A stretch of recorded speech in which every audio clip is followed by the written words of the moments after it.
સુરતમાં ગઈકાલે પર્વત પાટિયા વિસ્તારમાં સ્થિત રાજ ટેક્સટાઇલ માર્કેટમાં લાગેલી આગને ફાયર બ્રિગેડે કાબૂમાં લઈ લીધી। 14 કલાક બાદ આગ કાબૂમાં આવી। ફાયર બ્રિગેડે 6 કલાક સુધી કુલિંગની કામગીરી કરી હતી। આ ઘટનામાં 2 ફાયર જવાનો ગુંગળાયા હતા અને એક માર્શલ દાઝી ગયા હતા। ત્રણેયને સારવાર માટે હોસ્પિટલ ખસેડવામાં આવ્યા હતા। રાજ ટેક્સટાઇલ માર્કેટના 2 બ્લોકના 5 થી 7 ફ્લોર પર ઉપર સ્ટેબિલિટી ચેક કરાશે। એફએસએલની ટીમ બિલ્ડિંગની સ્ટેબિલિટી ચેક કરશે, ત્યારબાદ બિલ્ડિંગોને સીલ કરવાની કામગીરી થશે।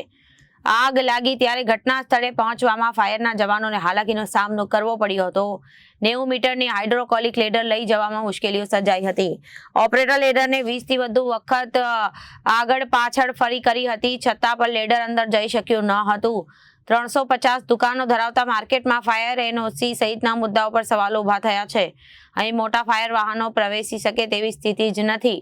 આગની ઘટના બાદ માર્કેટના વેપારીઓ ચિંતામાં મુકાયા છે। આગ કાબૂમાં આવતા જ વેપારીઓ દુકાનોમાં જવા પહોંચ્યા હતા। પોલીસ દ્વારા સમગ્ર બિલ્ડિંગને કોર્ડન કરવામાં આવ્યું હતું। એફએસએલની તપાસ બાદ બિલ્ડિંગ અને મહિનાઓ સુધી બંધ કરી રહી હતી। રિપોર્ટ આવ્યા બાદ જ વેપારીઓ અને ગ્રાહકોને આ બિલ્ડિંગમાં પ્રવેશ આપવામાં આવશે અને વેપારીઓએ આગની ઘટનામાં કરોડો રૂપિયાનું નુકસાન થયું હોવાનું અનુમાન લગાવ્યું છે। હું Ishwar Patel, incharge deputy chief fire officer, Limbayat zone. ગઈકાલે સવારે 7 ને 14 કલાકે ફાયર કંટ્રોલને રાજ ટેક્સટાઇલ માર્કેટ પર્વત પાટિયા વિસ્તારમાં આગ લાગવાની કોલ મળેલ। ઘટનાસ્થળે અધિકારી કર્મચારીઓ પહોંચતા આગનું સ્વરૂપ મોટું હોય, લિફ્ટના ભાગેથી આગ પસરી અને ઉપરના ટેરેસના ભાગે ગઈ હતી।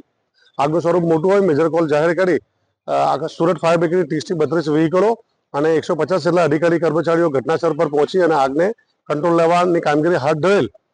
આગનું વિકરાળ સ્વરૂપ હતું અને સાંજે 5 વાગ્યા સુધીમાં આગને કંટ્રોલ કરી દેવામાં આવી હતી અને રાત્રે 2:30 વાગ્યા સુધીમાં જે કુલિંગની કામગીરી કરી અને સંપૂર્ણપણે આગ બુઝાવી દેવામાં આવેલ હતી। ગણતરીમાં જોવા જઈએ તો 14 જેટલી દુકાનોને નુકસાન થવા પામેલ છે। Bureau report, Janadesh news.